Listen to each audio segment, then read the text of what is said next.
What's up, Scyushi Squad? We are back again for some more Genshin Impact. Now, this is probably gonna be a shorter video, maybe a little bit longer than expected, just because I'm gonna probably go on a little bit of a rant here.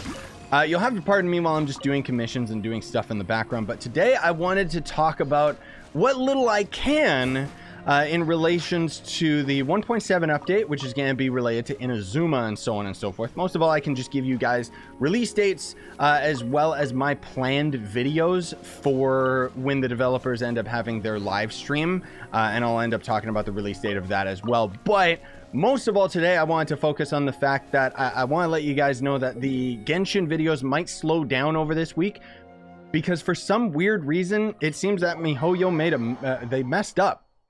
There's nothing going on in the game. There's no event. There's nothing. All I can really do is grind the battle pass this week, which obviously doesn't make for a very exciting video or anything, because Kazuha is next week. And I was kind of hoping that there would be at least something to end up killing the time until he's here, but I guess not. I guess they just want to make me antsy, right? So next week, July 29th at 3 p.m. Pacific time, the Klee banner is going to be taken out of the game, and Kazuha is going to be added into the game with his banner. Now, I am going to be live streaming that probably as soon as it's available. I've been saving all my Freema gems. I've been saving all of my free wishes and so on and so forth. And I've also dropped down a considerable amount of money in the hopes that I get lucky enough to get Kazuha repeatedly and win my 50-50s. Fingers crossed.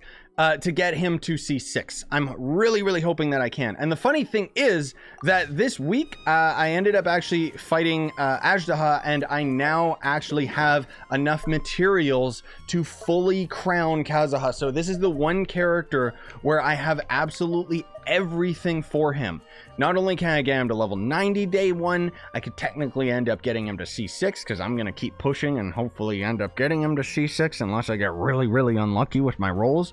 But I also have all of his talent materials as well. Now, the thing is, I'm not going to speed run getting all of his talents maxed out or anything like that, because obviously I have a lot of videos planned for Kazuha.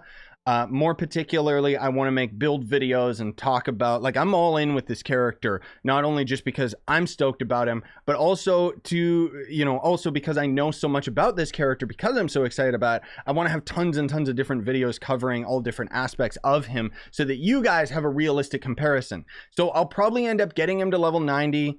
And getting his talents to maybe level 6, just so that I can give you guys a nice, realistic, even comparison, right? That's going to be at C0. And then further down the line, once I've got enough stocked up footage of him kind of at the bare bones for the average free-to-play player who's just ended up getting him in their wishes or whatever, then I'll end up leveling his talents to 8, which is a little bit more considerable. Maybe getting his constellation to 4, just because that's, a little bit more affordable. Not really, sorry, I bumped my mic there. But the point is that it's more obtainable than getting his C6. And then I can just go ham and do like a C6 video where I have all his talents maxed out and stuff. And I'm going to do like damage comparisons. Okay, what does a C0 versus a C6 end up doing for Kazuha and stuff like that. We don't know whether or not there's going to end up being a new artifact set added for him. We do know that there is a new artifact set that is related to plunging damage, but we don't know if that's going to end up coming with version 1.7. Now, if I actually just take a quick peek at my events calendar here, and I'll share this with you guys as well. Somebody on the Reddit ended up making a really nice events calendar showing all of the stuff that's coming with 1.6. So you can see right here that as soon as we end up getting to, just before the 29th, like you can see, the last event that we ended up having was on the 17th, where we ended up having Act 4 of the Harpastum Bombs added. We also have the Spiral Abyss, which oddly enough is going to end just as Kazuha comes out, which doesn't make sense to me. I hope that it means that the next Spiral Abyss is going to be fine-tuned towards Kazuha, similar to how this one is tuned towards Swirl, right? Maybe it'll actually be related to plunging damage, which of course means that Xiao is crazy in Spiral Abyss right now, just because it's related to Swirl. But Kazuha obviously is going to be even more fine-tuned for that, even if his damage is not necessarily going to be as good as Xiao's. That said, of course, when Kazuha ends up getting added to the game, it seems like we've got a couple different quests coming around. It says that we've got the Legend of the Vagabond Sword is going to start on the 25th, which I don't know if that is the quest line related to Kazuha. Maybe it's slowly leading up to him, which is kind of weird because I thought that the story quest was going to end up coming when Kazuha launches. So we'll have to keep an eye on that and see if this is accurate or not. But we do know that the other events, which don't, I don't see them listed here. Maybe I'm wrong about it, but we know what the other events are. There's 3 different events that are coming, and those are more than likely going to end up being related to the 3 weeks that Kazuha is in, so that it can end up killing time before the Inazuma update, because, you know, one event per week, even if the events only last like maybe an hour or two, it is a way that they can drag out the content and act like Genshin has something going for it while they finish up Inazuma, right? So the events are going to end up being not necessarily in this order, but we know that there is going to end up being the volleyball event, where we can play volleyball in co-op, and it actually seemed really interesting. They showed that in the 1.6 trailer. There's also going to end up being Kazuha's story quest, which that might end up being what shows up on the 25th. We'll see. I'm interested.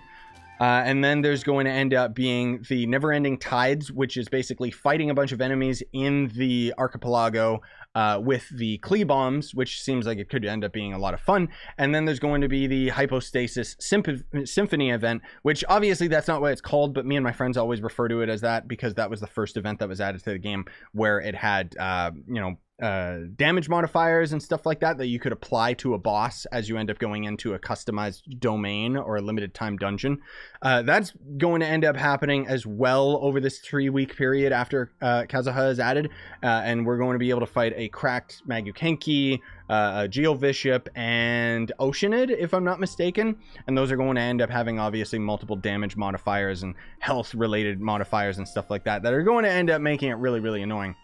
And then after that 3-week period, like I'm pretty confident that all 3 weeks of Kazuha are going to end up being filled up with those events, because after 3 weeks is going to end up being the 1.7 update, or as people keep referring to it as the 2.0 update, because it's going to include Inazuma. Now, before we jump topic to Inazuma, I think that it's really cool and interesting to say that next week is going to be Kazuha's update. He's finally going to be added to the game, so I'll actually have something to cover with you guys because I'm so excited about Kazuha.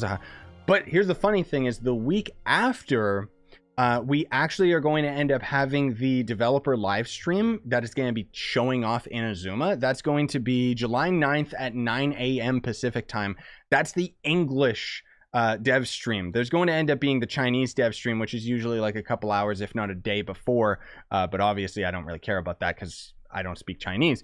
But the point is that once we end up having that official dev live stream, which I'll stream that as well, stream a reaction to it, we'll not only be able to actually see Inazuma and talk about it, more specifically, yeah, we'll be able to talk about it because there is a lot of information that I have right now related to the Inazuma update that technically is referred to as leaks, which is against MiHoYo's terms of service. So I don't want to talk about them. Okay, because I'm part of the Genshin Creators Program and so on and so forth. There's a lot of other leaked info online from other YouTube channels where they literally just, like, it's so lazy, dude. These people are like the bottom of the barrel in terms of content creators, where they literally are downloading the leaked footage or gameplay or whatever, and they just re-upload it to their YouTube channel. And that's it. And it's just free views, right?